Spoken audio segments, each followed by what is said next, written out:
Então, nessa ação penal 505.16.06.23, depoimento do senhor Eduardo Consentino da Cunha. Senhor Eduardo Cunha, o senhor foi acusado de um crime pelo Ministério Público Federal. Na condição de acusado pela lei brasileira, o senhor tem o direito de permanecer em silêncio. Se o senhor escolher optar por esse direito, também pela nossa lei, isso não lhe traz nenhum prejuízo. Mas também essa oportunidade que o senhor tem para falar diretamente no processo a respeito dos fatos, a oportunidade que o senhor tem que se defender. O senhor prefere falar ou o senhor prefere ficar em silêncio? Eu vou falar. Senhor Eduardo Cunha, eu tenho aqui algumas informações sobre a sua vida pública. Eu queria só conferir se é isso mesmo ou se tem algum lapso aqui.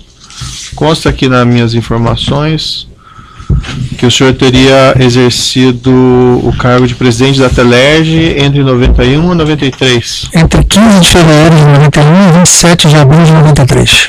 Certo. Depois eu tenho a informação que o senhor foi deputado estadual na Assembleia Legislativa do Rio de Janeiro entre 2001 e 2002. De 8 de março de 2001 a 31 de janeiro de 2003. Depois tem a informação que o senhor exerceu o mandato de deputado federal desde 1/2 de 2003, sendo reeleito sucessivas vezes. Exatamente. E a função de presidente da Câmara de 1/2 de 2015 até 7/7 de 2016. Exatamente. Alguma lacuna nessa...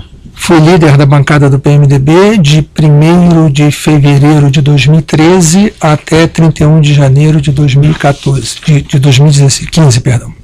Se teve algum outro cargo eletivo ou um cargo público que o senhor exerceu nesse período que eu não mencionei? Eu fui presidente da Companhia Estadual de Habitação do Rio de Janeiro no período de agosto de 99 até abril de 2000. Nesse período entre 93, que o senhor deixou a Telerge, a 99, o senhor chegou a exercer alguma função pública? Pública nenhuma. E qual que era a sua atividade nessa oportunidade? As minhas atividades eram atividades privadas que envolviam não só consultorias, como também aplicação, administração, fazia mercado de capitais. É uma área que eu era muito afim. Então eu tinha mais essa vocação e tinha também uma militância política eventual nesse período, apenas como militante, mas não como função pública.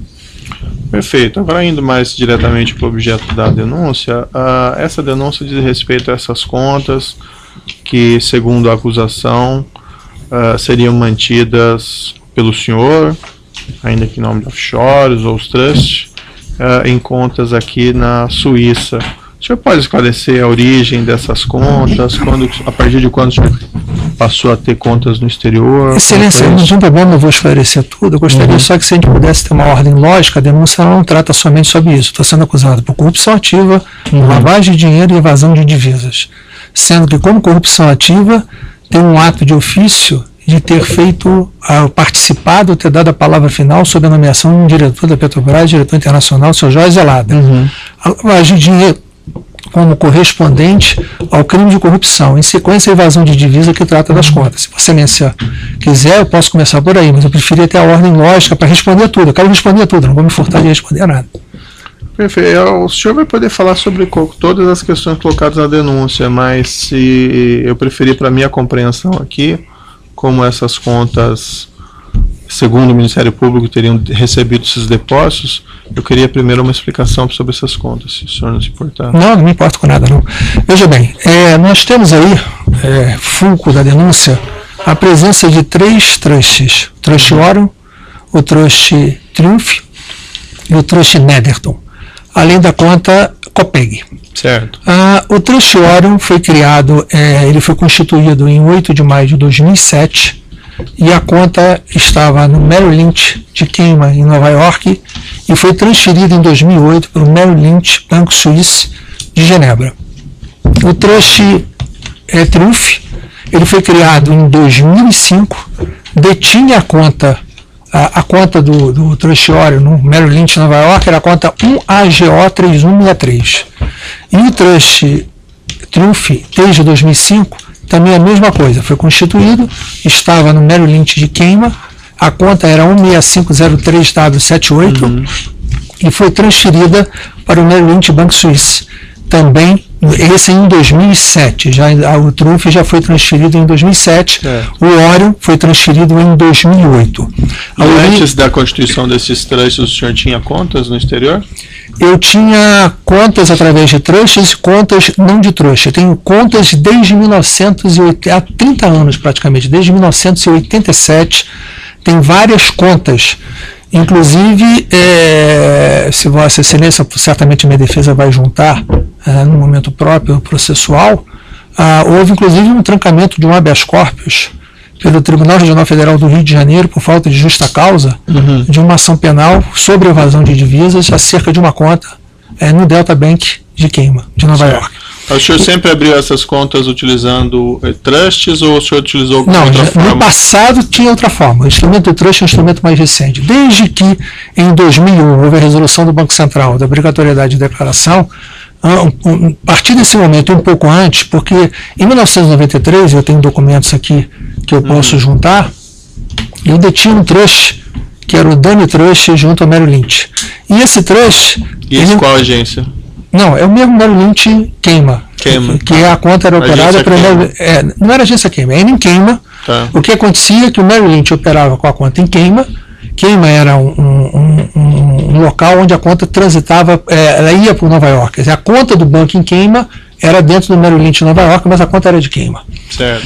Então, em 1993, um trust que eu detinha, que era o trust chamasse Dani, que é inclusive a abreviação do nome da minha filha, naquele momento o trust não detinha conta. Naquele momento a gente detinha a conta e colocava como beneficiário da conta o trust no caso de algum problema. E o trust tinha a regra de sucessão.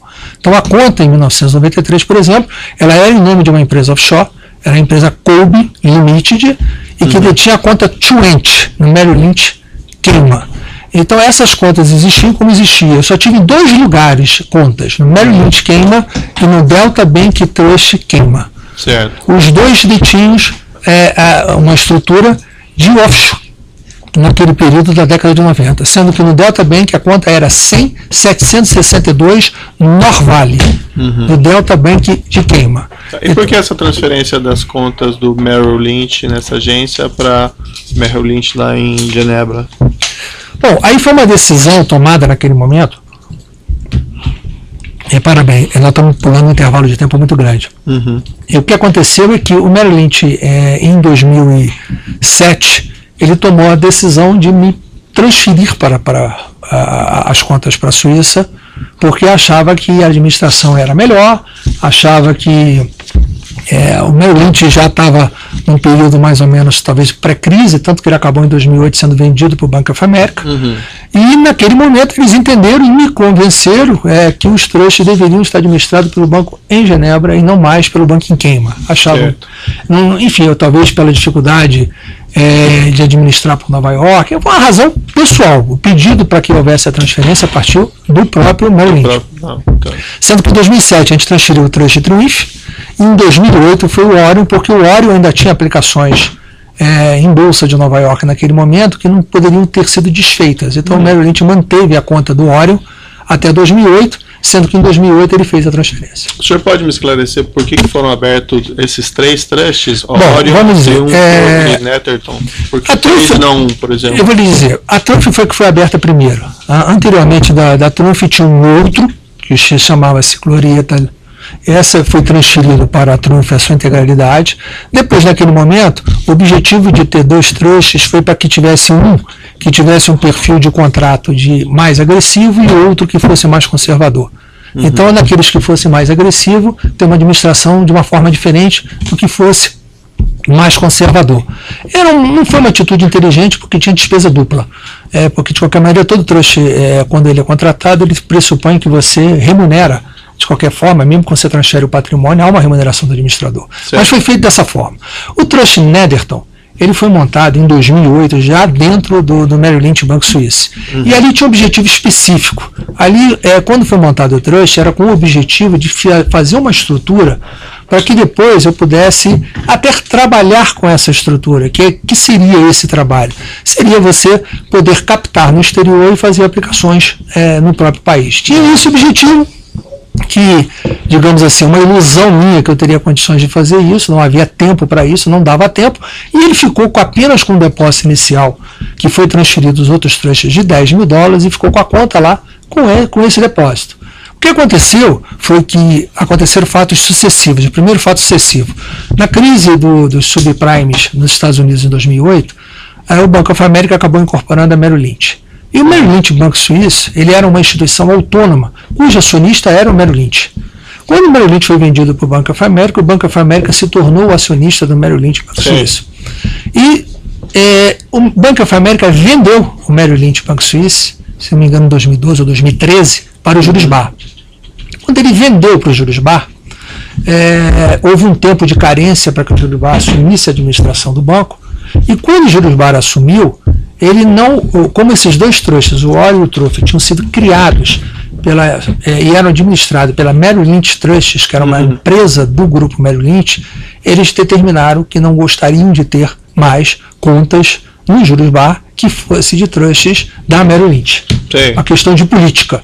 Então, foi essa a razão única e exclusiva da transferência do trust Ori e Truff para a Netherton. Sim. Foi essa a única razão. A Netherton já estava aberta, não tinha outra motivação que não fosse essa. E como foi a constituição desses trusts? Quem providenciou serviços ao senhor? Foi, bom, todos os serviços que tinham sido providenciados foram providenciados pelo próprio Merrill Lynch, quando eu abri o trust Ori e o Truff. Certo. E quando eu abri o trust Netherton, foi providenciado pelo Merrill Lynch Banco Suíço através do escritório de advocacia, que era o Possadas e Vicentos. O senhor chegou a entabular contato direto com essas pessoas? Com o escritório de advocacia, sim, sem dúvida nenhuma. Tive diversas reuniões com eles.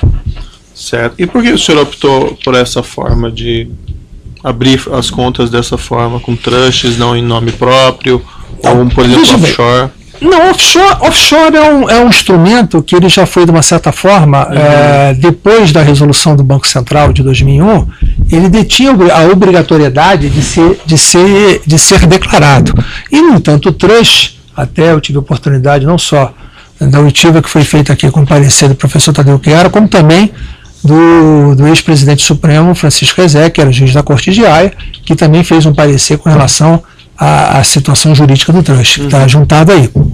Os trusts, ele tem uma diferença muito grande da offshore. Offshore, o patrimônio continuaria comigo, eu seria o dono do patrimônio, eu seria o gestor do patrimônio. O trust, o patrimônio não me pertencia mais no momento que o trust fosse contratado. Então essa é a razão da diferença fundamental.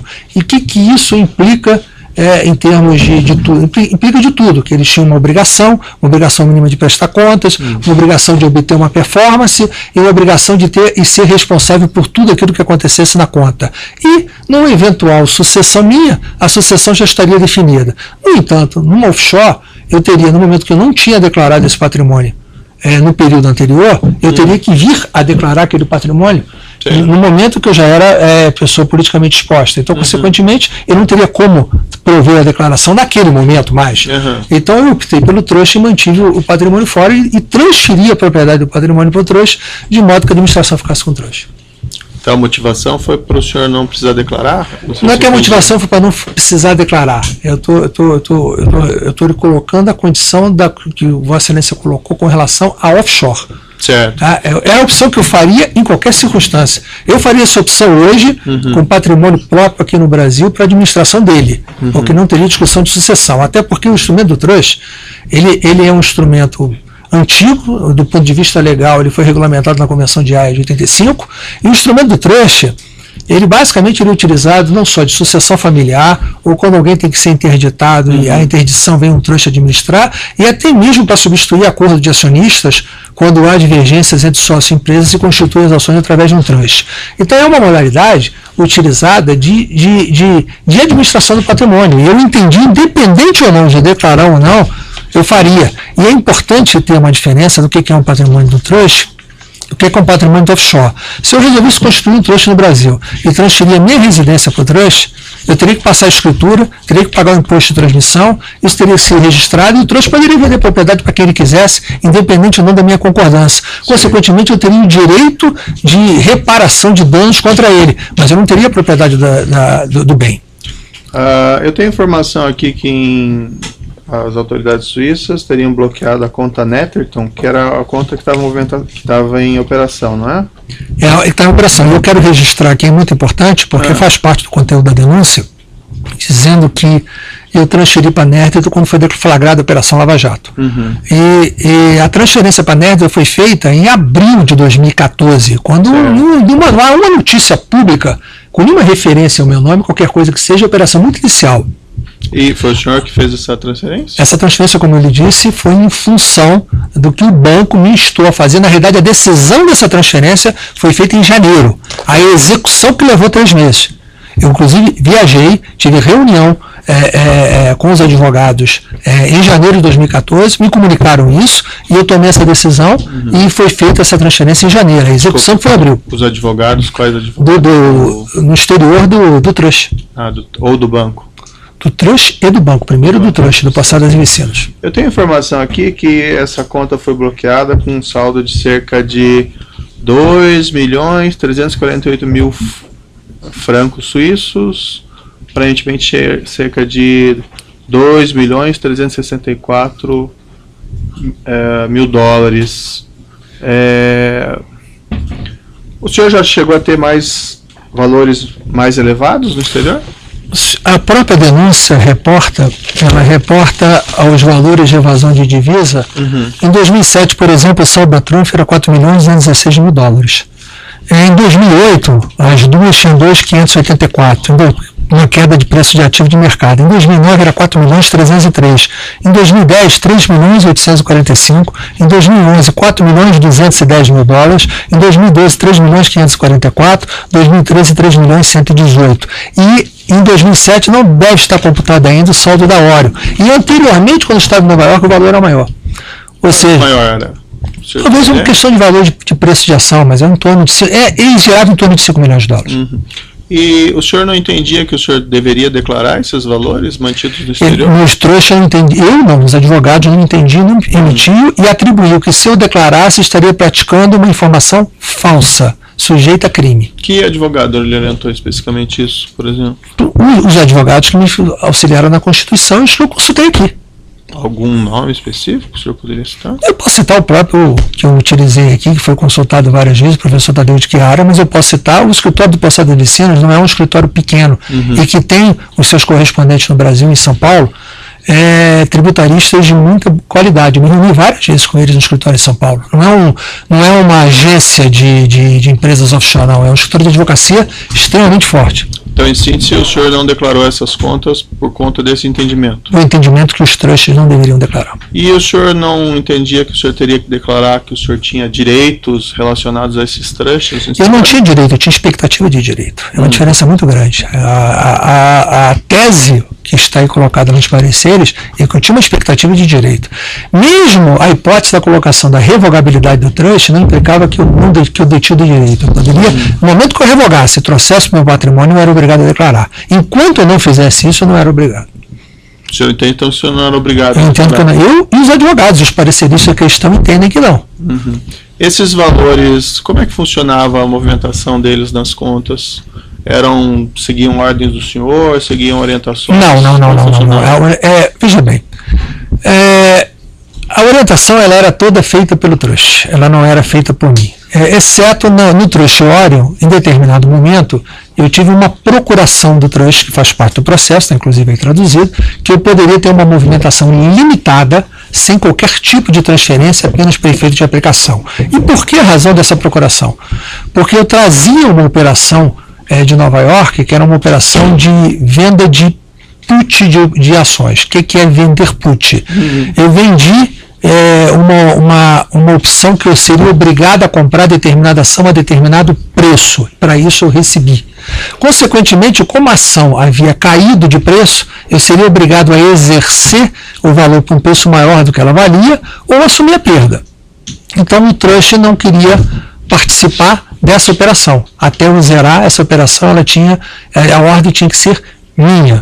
Então por isso que foi feita essa procuração. E essa operação ela perdurou. Se tiver oportunidade de examinar os extratos do trust Oreo, você vai verificar essa operação sendo reduzida, tendo sido eliminada em 2011, quando foram compradas, exercidas a put a um valor quase 3 vezes o valor de mercado da ação. assumiu-se o prejuízo e se fez. Então, por essa razão, para essa operação e por essa razão, eu tinha a condição de dar ordem se eu queria ou não manter. Mas a decisão quanto a realizar investimentos com aqueles valores, seja somente não era o senhor que fazia? Não, somente no trust Oro eu poderia, em tese, pela procuração, fazer a aplicação. No trust Trunf, não. Mas nem o Nery orientava lá o pessoal do... Apenas no Oro com relação a essa operação, e coisa que pudesse travar essa operação, houve ordens minhas para isso. E com quem que o senhor falava normalmente? Eu falava, as duas pessoas que eram responsáveis por toda a operação com relação às contas era Mary Kionaga, do Merrill Lynch, que a Mary Kionaga, inclusive, desde o ano de 1990, 89, foi quando ela que fez toda a abertura de todas as contas desde aquele período e até que me passou para o Merrill Lynch Banco Suíço, onde era Elisa Mailos. Quando o senhor recebia saldos, extratos... Eu não recebia saldos e extratos com regularidade. Eu recebia quando havia encontros pessoais. Esses encontros pessoais se davam geralmente uma periodicidade que não era uma periodicidade comum, poderia se dar de um ano, uma vez por ano, quando eu visitava o Brasil ou quando eu viajava para algum lugar do exterior e que tivesse a oportunidade de receber alguns deles, ou seja, do trust, ou seja, do próprio banco que estivesse próximo no país que eu estivesse. E qual que era a regularidade disso? Eu diria que uma média anual, uma vez por ano. E o senhor não... Eventualmente pode ter havido mais de uma vez em um período, mas é em média, eu estou falando em média sem querer... O senhor se comunicava por telefone, ou por e-mail com essas pessoas? A única forma de comunicação de e-mail que teve foi a partir de 2012, eu usei a procuração de poder limitado que eu detinha no banco e constituímos em conjunto em 8 de junho de 2012, ou seja, 5 anos depois da conta Oro ter sido aberta, para que pudesse ter um e-mail de comunicação em que nós fizemos em conjunto e todos poderiam ter acesso ao e-mail, que era o e-mail, tanto o banco como o trust, como eu, a partir de 2012, somente com relação à Oro. Que e-mail que era esse? Está no processo. Não sei exatamente. É o que está no processo, que tem o documento assinado. Mas somente a partir de 2012. E o senhor delegava isso a terceiros? É uma e-mail ctrivoli 0987. É o que está, eu não sei exatamente, mas deve ser. Eu não delegava a terceiros, não. Eu fazia exatamente ou o trust ou o banco. Nesse período, somente Elisa Mailos tinha acesso. E eu já sei a pergunta que você está querendo fazer, em função do que veio. Foi constatada uma utilização de um IP de um funcionário meu. Em primeiro lugar, esse funcionário, ele foi meu funcionário na Câmara dos Deputados no período posterior da abertura desse e-mail. Então, ele não tem qualquer ingerência na constituição desse e-mail. Em segundo lugar, a utilização de IP dele para que eu pudesse ter acesso ao e-mail num determinado dia, que se eu não me engano, acho que foi 26 de outubro de 2015, que está colocado dentro de alguma peça que eu li, e se deu porque foi numa segunda-feira, certamente eu estava no Rio de Janeiro, ele ficava no Rio de Janeiro, certamente eu posso ter tido algum problema qualquer com a internet do meu computador, posso ter usado o iPad dele, que tinha um iPad que estava em nome dele para ter acesso. Então ele não teria, não mexeria nada. Fui eu que utilizei provavelmente o iPad dele para poder ter acesso. E qual a frequência que o senhor utilizava esse Muito e-mail? raro, e nesse momento eu já não estava utilizando. Eu utilizei isso aí nesse dia apenas para saber se tinha alguma informação relevante, visto que as contas já tinham sido bloqueadas, já era de domínio público, e por ser de domínio público, basta ver que não tinha movimentação nenhuma de mim.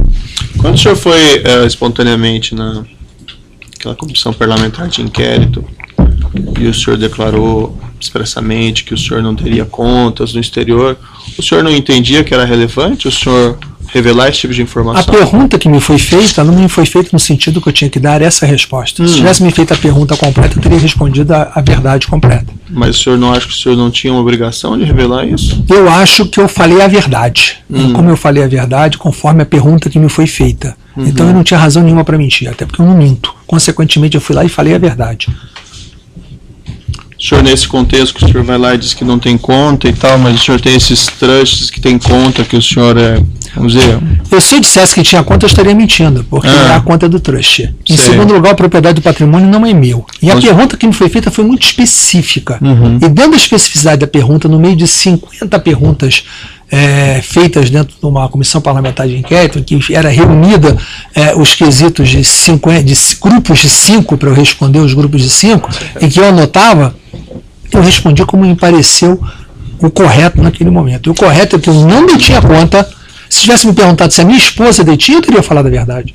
Não me perguntaram. E o senhor, mesmo assim, não entendeu nem pertinente prestar esclarecimento sobre isso na ocasião? Eu entendi que não cabia. Não, a resposta à pergunta que eu tinha que dar é a pergunta que me foi feita. Então, o senhor tinha receio que, se o senhor falasse, poderia ter consequências? Não é questão de ter receio de ter consequências. Eu fui espontaneamente numa CPI para prestar esclarecimento. Não fui intimado, não fui convocado, não estava sob juramento. Ninguém é obrigado a produzir prova contra si mesmo, Vossa Excelência sabe tão bem quanto isso. Consequentemente, eu fui lá e respondi corretamente uma pergunta que me foi feita. Eu não tinha razão nenhuma para dar informação além daquilo que me é perguntado. Nós estamos no mundo da política, nós estamos num processo jurídico. No mundo da política, a gente não fala aquilo que não é perguntado, não dá informação que não seja a informação requerida para o momento que está sendo colocado. Se alguém tivesse me questionado da forma correta, que me questionasse, eu responderia da forma correta. Certo. E a origem desses valores que o senhor tem nesses trusts, nessas contas? O senhor mencionou o saldo, pelo que eu me recordo, chegou a ter um saldo de 4 milhões, foi isso? 4 milhões e 16 faz parte da denúncia como saldo da conta Triunfo em 2007, como evasão de divisas no ano de 2007. É isso que está na denúncia. E de onde veio esse dinheiro que o senhor... Bom, esse dinheiro, ele vem, como eu já não tive ainda oportunidade, eu quero registrar aqui o seguinte, é muito importante que Vossa Excelência saiba, eu nunca fui chamado para depor. Nenhum inquérito, nem pelo Ministério Público, nem pela Polícia Federal. Ninguém se preocupou em me perguntar o que era, qual era a origem, qual era a razão.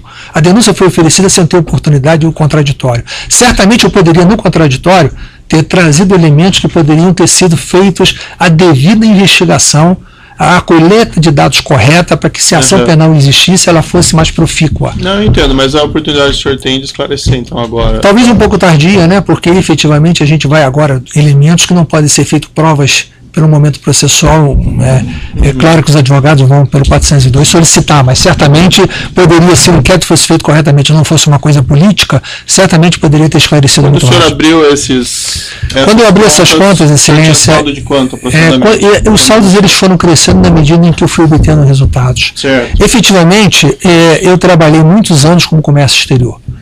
Com o comércio exterior que eu trabalhava, eu fazia muita venda de produtos no exterior, recebia no exterior e comecei a construir os saldos a partir daí. Além disso, eu fazia aplicações financeiras de mercado. Basta analisar, se pegar até qualquer saldo mínimo, vai ver que ele cresceu ou diminuiu em função de valorização de ativos. Essa própria operação que eu falei, que eu fiquei obrigado a dar as ordens sobre ela, é uma operação de risco, de bolsa, e que produziu uma perda. Certo. Como houveram muitas que produziram ganhos, sendo essas que produziram ganhos foram um número muito maior no período em que eu trabalhava com o mercado de capitais pela minha especialidade. Então eu cresci, constituí esse patrimônio. Ele em 1993 já detinha esse saldo de em torno de 3, 4 milhões de dólares já nesse período. Chegando a isso. E não é um patrimônio, eu não tenho patrimônio agora, depois que eu entrei para a vida pública. Eu já tinha patrimônio em 1988, 1987, 1989.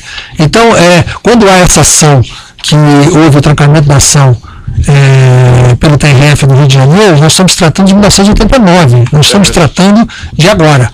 Então, consequentemente, ele vem daí, ele vem de ganhos de comércio exterior, a qual eu posso juntar os meus passaportes antigos, onde vai se ver o número de viagens e que eu detinha para países africanos naquele momento, onde eu fazia comércio de vários tipos de produtos e de aplicações dos próprios produtos, dos recursos nos próprios bancos. Eu tenho aqui uma entrevista que o senhor teria dado ao Jornal Nacional em 7 de novembro de 2015, e que o senhor chegou a mencionar que o senhor comercializou na África.